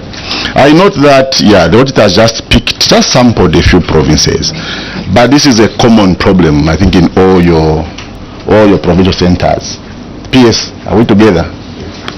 If you look at your provincial centers, all of them are dilapidated. Your colleges and your houses in sub-centers where we, in our constituencies, some I think they can't even be occupied by anybody, especially those falling under my colleague, Mr. Ngoyi there. Who is going to introduce this budget line? Because when you look at Ministry of Agriculture and the others, we are rehabilitating in our centers. So who is going to do this, if not by yourselves? If you've done it, when are we seeing some progress in the rehabilitation of your infrastructure? Thank you, Chair. Thank you. PS, you can proceed. Director of Planning will.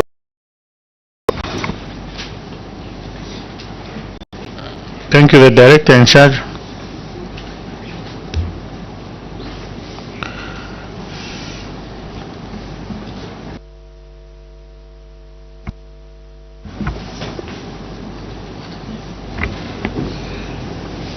Thank you so much, Chair.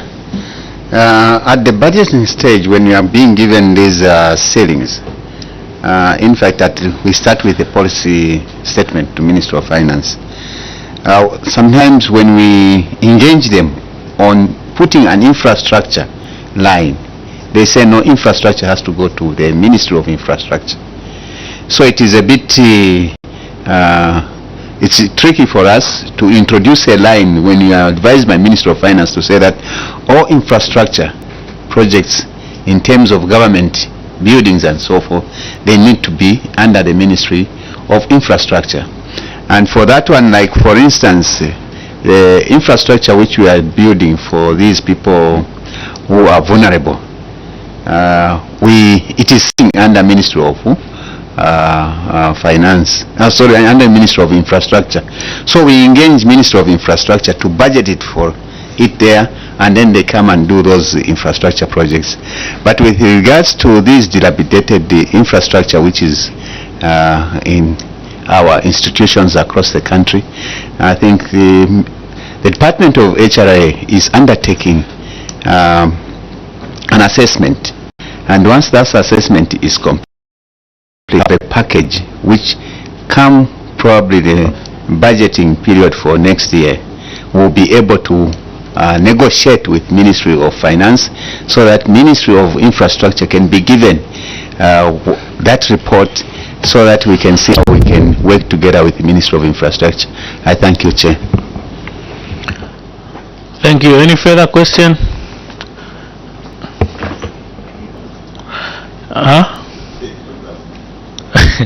I was attempted to call the Director of Internal Audit to sit there, but I will not do that. Honorable Kambita.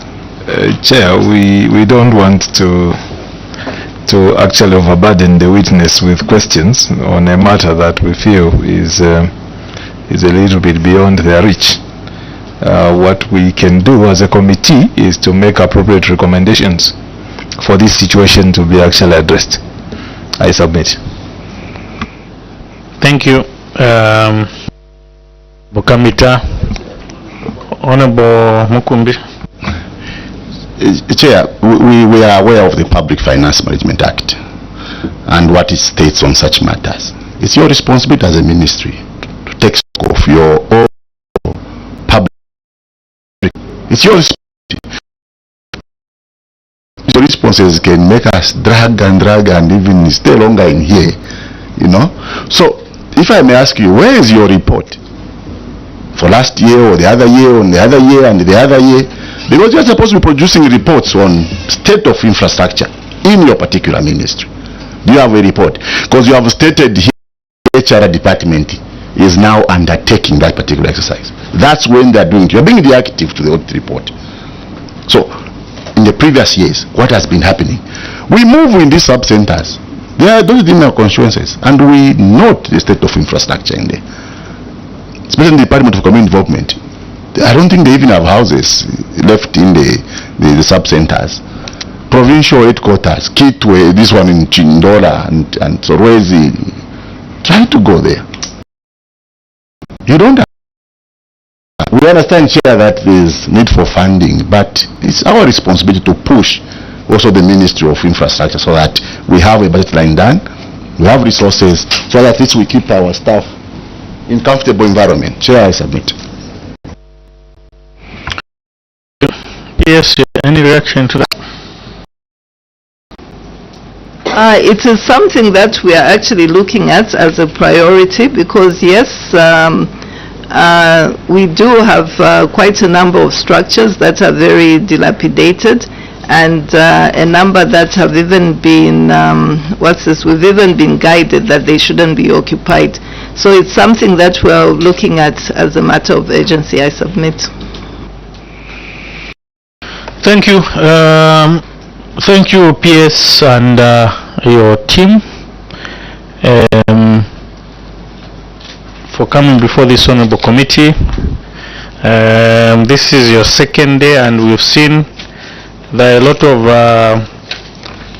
issues pertaining to social cash transfer, especially your Kaloma office, and so are other queries to do with FSP, late delivery of seed and all that, I think which we've deliberated on as it were, and I think our role is to ensure that those issues are mitigated through your various processes and also guidance and regulations are adhered to.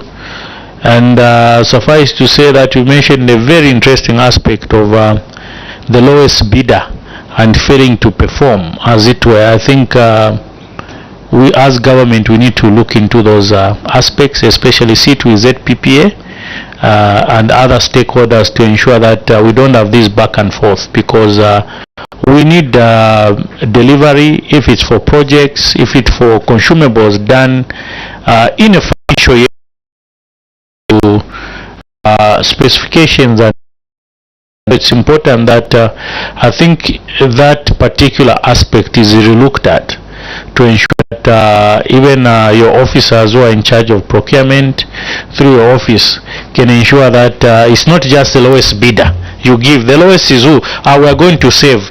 In the end, you don't end up saving, but you end up losing money, and you end up having a back and forth. There are people who need those bicycles, but they're not delivered as we speak.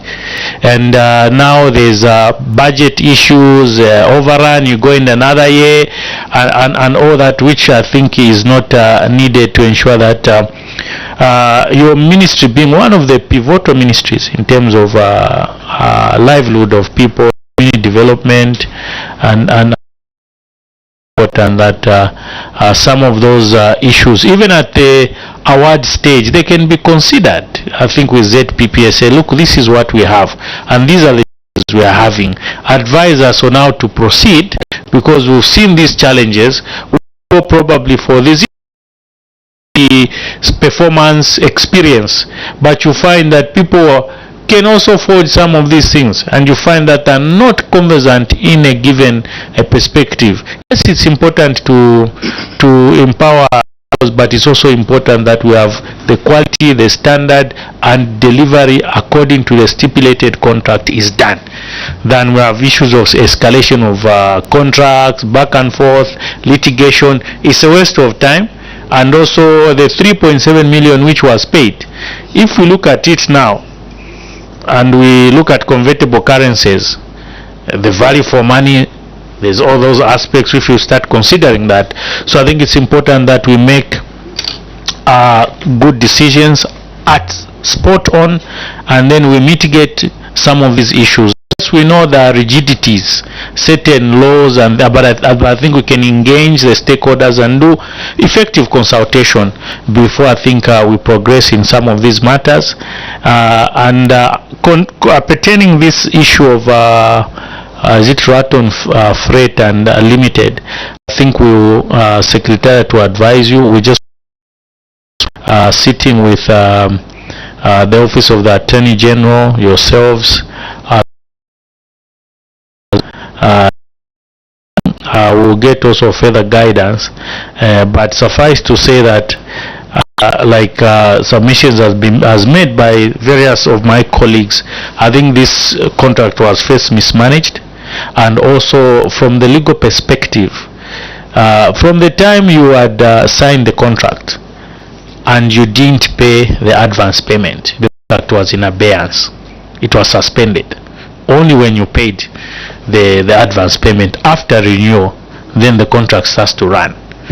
I think those are some of but those are legal issues, which I think is not I think straightforward matters, but would want to extinguish this matter moving forward, and also have a clause so that you can have one sound legal advice as a ministry, either to pursue, because all these we are saying is what is based on the documentary evidence you've provided, but now we want also a legal perspective on where we are at, what is the recourse we can do to the ministry to ensure that we don't lose those funds.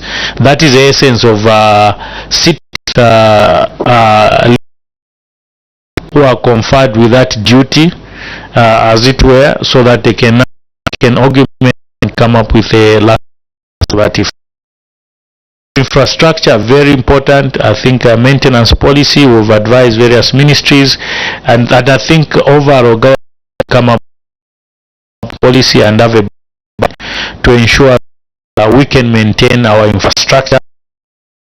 Quick to build, very modern, but maintenance, nothing. So moving forward, I think that's been the recommendation from this committee to ensure that government has a proper maintenance policy for equipment, maintenance policy for infrastructure, and also infrastructure should have title deeds for particular ministries, as it were, to ensure that we don't only own them as government, but even on they are sitting on government